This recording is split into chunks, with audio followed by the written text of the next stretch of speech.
Então vamos lá. Então aí conseguiram entender o contexto aí do vídeo, da leitura bíblica de Daniel 2, conseguiram aí ter um entendimento, sim ou não? Sim e não, mais ou menos? Então vamos lá. Daniel interpretou o sonho de Nabucodonosor, todo mundo sabe. E esse sonho foi de uma estátua com cabeça de ouro, peito de prata, ventre e quadris de bronze, pernas de ferro e pés de ferro e barro. E ele viu uma pedra que, sem auxílio de mão, destruía toda a estátua.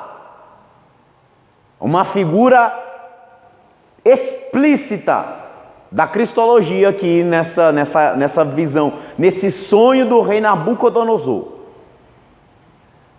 Isso nada mais é do que Deus mostrando o que haveria de acontecer nos reinos do mundo.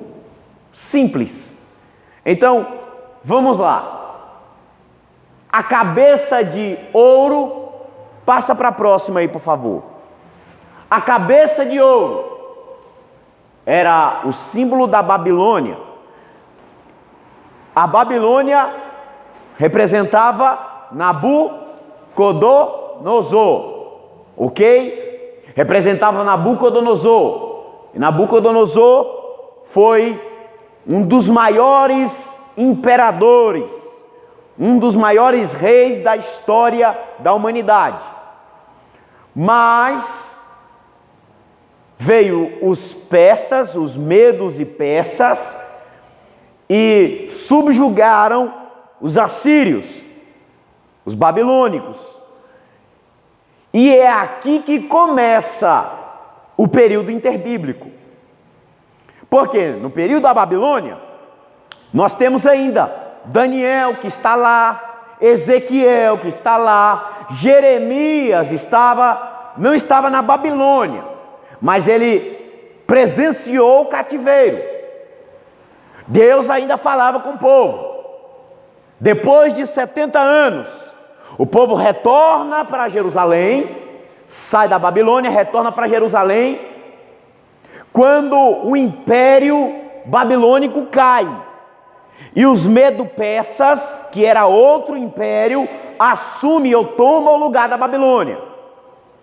E aí um camarada chamado Ciro, que Isaías profetizou, que seria o servo de Deus, que mandava de volta o povo para a sua terra, que mandava Israel de volta para Jerusalém.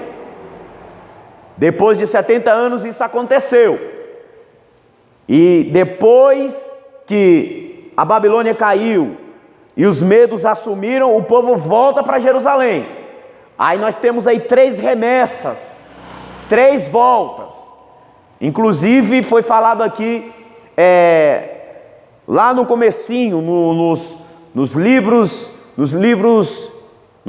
históricos, quando nós passamos ali por 1 Crônicas, 2 Crônicas, que foi da queda até o retorno. Aí já entrou em Esdras, entrou em Neemias. Estão lembrados disso? Que foram 3 levas para Jerusalém. Depois que o povo voltou para Jerusalém, ainda outros profetas foram usados por Deus para profetizar, para anunciar, porque o povo havia deixado da construção do templo, havia deixado de se dedicar ao serviço do templo para dedicar-se à construção das suas casas, das suas residências. Aí entra o profeta Ageu. Vem o profeta Ageu falando: vocês constroem e não vai conseguir elevar, vocês põem o dinheiro de vocês em saquetel furado, porque vocês estão deixando de fazer o que é prioridade. Aí vem Zacarias continua profetizando. Vem Malaquias, continua falando. E depois disso, Deus se cala. Deus não fala mais com o povo. Durante 400 anos. E estes 400 anos nós conhecemos como período interbíblico ou período intertestamentário. Nesse meio termo, Babilônia já havia caído. Babilônia já não existia mais. Babilônia que eu me refiro aos assírios. O pessoal que era governado por Nabucodonosor, pelo seu filho Belsazar e a descendência. Ou seja, Babilônia já era. Babilônia foi embora. Aí quem toma o lugar? Os Medo-Persas. Ok? Então veio os Medo-Persas e subjugam a Babilônia. Isso já entrando num período interbíblico, porque quando o povo volta para Jerusalém, os Medo-Persas já estão no poder. Só que passam-se alguns anos, no ano de 331 a.C., os Medo-Persas caem. E agora quem assume o poder são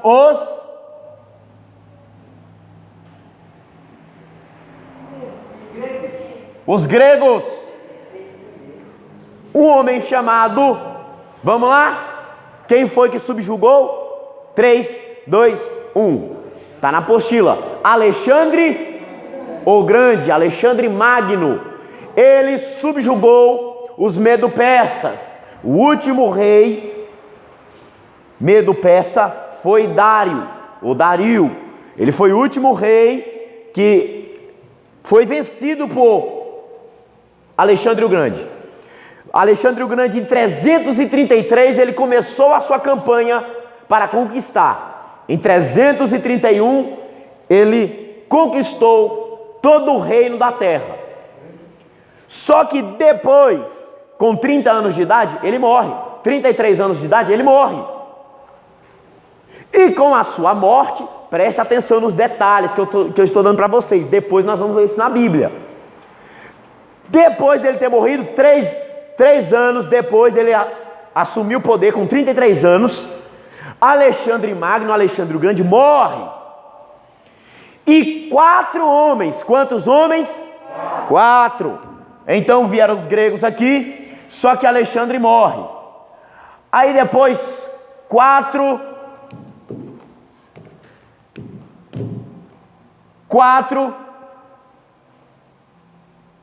imperadores ou governantes assumem o poder. Esses 4 governantes ou esses 4 imperadores, quando assumiram o poder, eles eram generais de Alexandre o Grande. Alexandre. Eles eram homens de confiança de Alexandre. Mas, com a morte de Alexandre,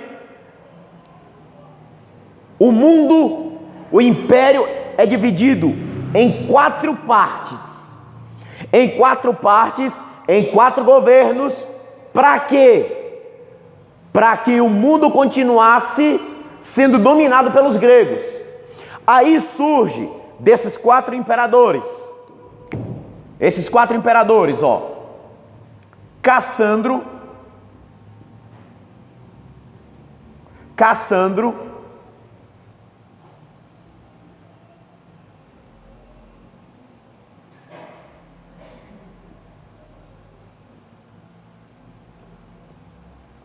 É esse nome mesmo? É. Lisimaco.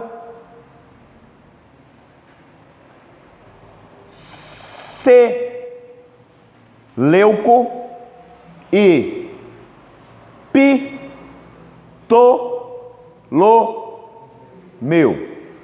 Esses 4 imperadores, após a morte de Alexandre o Grande, assumiram o mundo. E o mundo foi dividido em 4 reinados. Cassandro ficou com... Eita, ficou meio esquisito aqui, mas vamos lá. Cassandro ficou com a Grécia,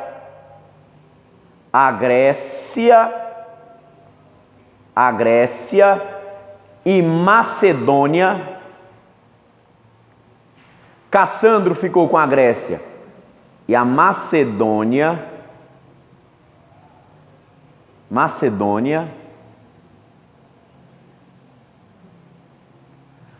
Lisimaco ficou com a Trácia.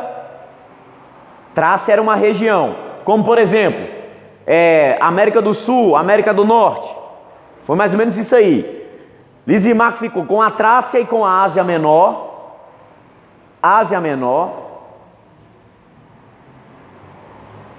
Seleuco ficou com Egito.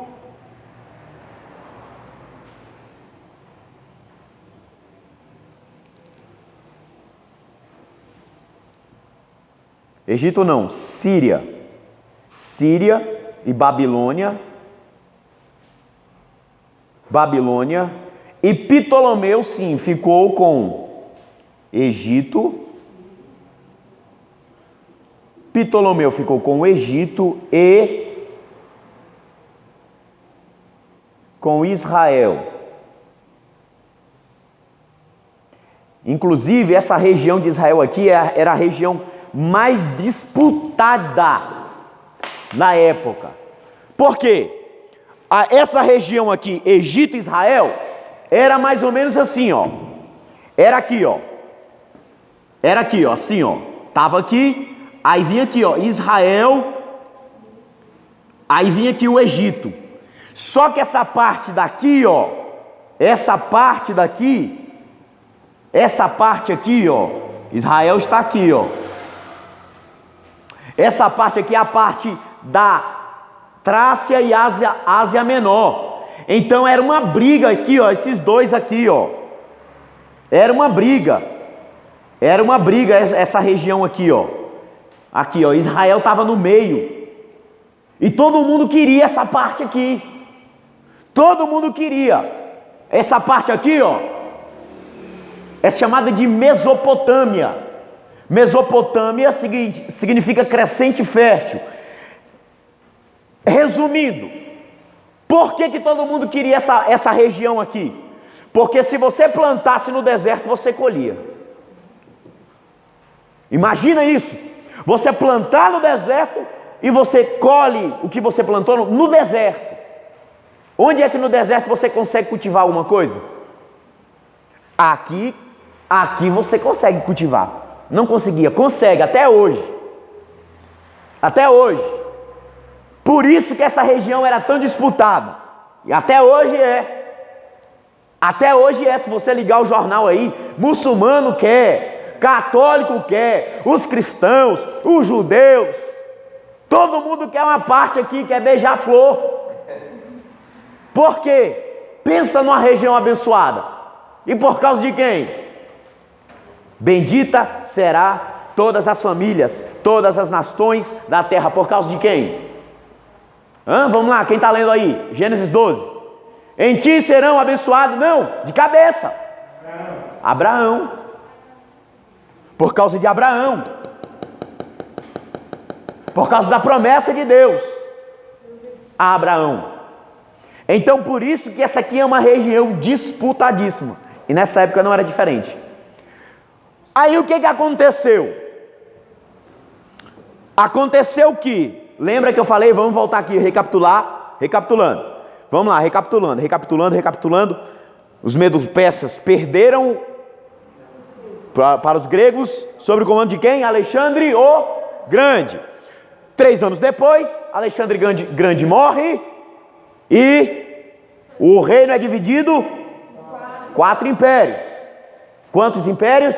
4. Memorize esse número. Quantos impérios? 4. Você vai saber o porquê já. Nós vamos entrar na profecia tem que estar atento. 4 imperadores, 4 governadores assumiram: Cassandro, Lisimanco, Seleuco, Ptolomeu. Beleza, tá tudo ok, tá tudo muito bom, mas aí que está o problema. Por quê? Porque depois desses 4, esse pessoalzinho que assumiu aqui, aconteceu aqui um problema. Que problema foi esse? Os descendentes. O reinado passava de pai para filho. Isso é dinastia. A dinastia do pessoal lá de cima, da região da Grécia, Macedônia. A dinastia do pessoal de Lisimaco, Trácia e Ásia Menor. Seleuco, Babilônia, Síria, Babilônia. E os Ptolomeus, Egito e Israel. Só que aconteceu aqui uma confusão. Por quê? O povo, os descendentes de Seleuco deram problema em todo o Oriente Médio. Que problema foi esse? É aqui que começa a confusão. Por que é aqui que começa a confusão? A partir de 198 a.C., a dinastia Seleuco começa a se destacar. Porque eles começam a investir contra os reinos do Oriente Médio. Eles começam a atacar os reinos do Oriente Médio. E um dos nomes que mais se destacam na história desses 4 governantes aqui do Império Dividido, chama-se, esse é o nome do camarada, ele vem daqui, dos Seleucos, dinastia Seleuca. Esse aqui foi um dos mais atribulados dos imperadores dos Seleucidas. Olha o nome do camarada, ó. Antíoco.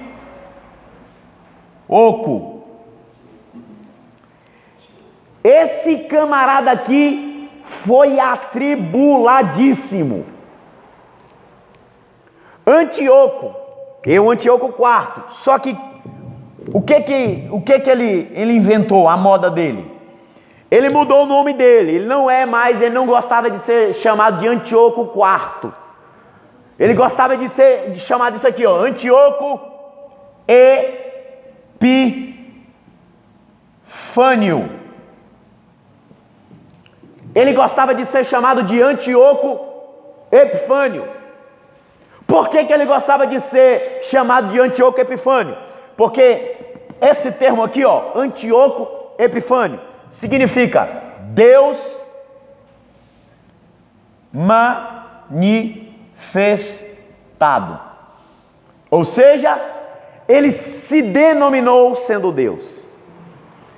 Eu sou uma divindade, então vocês vão ter que me adorar. Um sírio. Lembra que eu falei que ele saiu daqui, certo? Dos Seleucos, da Síria, certo? Ele saiu daqui. Ele saiu desse aqui. E ele desbaratou os 3. Ele começou a conquistar todo mundo. Destruiu tudo. Eu agora que mando aqui nesse negócio. Eu agora aqui que mando. E aí a partir de 198 a.C., os sírios dominam o mundo. Quem que domina o mundo? 198 antes de Cristo. Começam a dominar o mundo. Dominam. Aí o que esse camarada faz? Antíoco Epifânio, não satisfeito. Peraí, tem um povinho lá naquele tal da Mesopotâmia, Eu vou fazer uma visita lá. Quem é o povo? Israel. Ele dá um pulo lá em Israel. Aí o que ele fez em Israel? Primeiro, proibiu o culto ao único Deus. Proibiu o monoteísmo. Quem pronunciasse o nome de Yahvé era morto. Segundo, proibiu a circuncisão.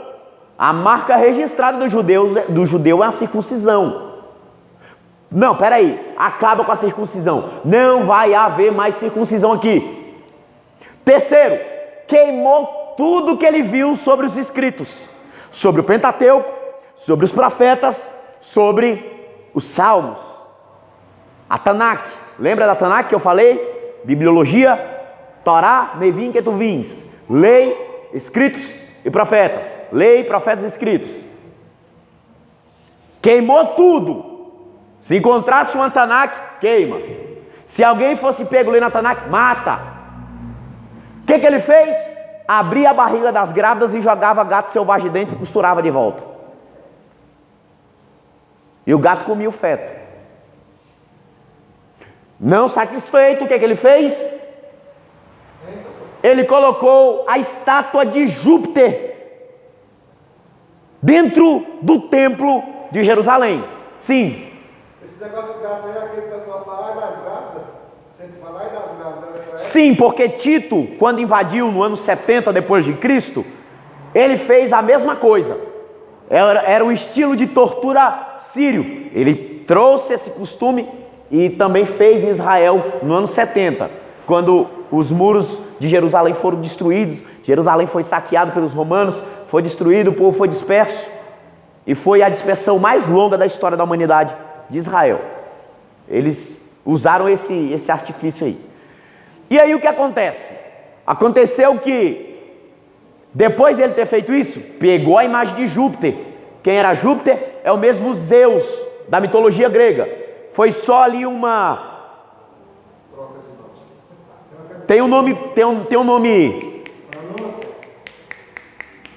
técnico.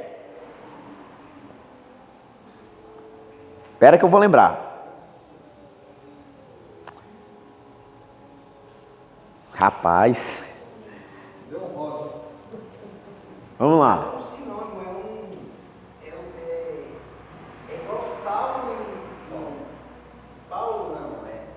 Tem um termo técnico.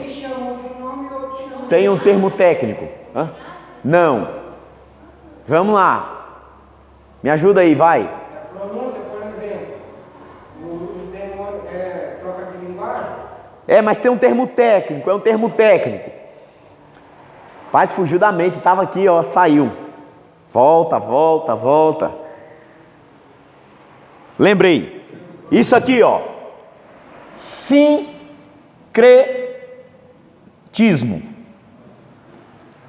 Aconteceu sincretismo. É o que aconteceu com os guias do candomblé e os santos católicos. É o mesmo diabo com dois nomes. Por exemplo, Júpiter foi o sincretismo para o romano, mas o nome grego, Zeus, o deus do trovão, era o que mandava no panteão. Esse sincretismo foi adaptado, foi abraçado pelos povos. Então os gregos trouxeram o que nós chamamos, tá aí na sua apostila, aqui ó, quem passou pelo ensino médio vai lembrar disso aqui que eu vou escrever aqui agora. Os gregos trouxeram o quê? Uma coisa chamada helenismo. O que foi o helenismo? O helenismo foi um ensinamento cultural dos gregos para o resto do povo. O helenismo ensinava o grego, ou seja, todos os povos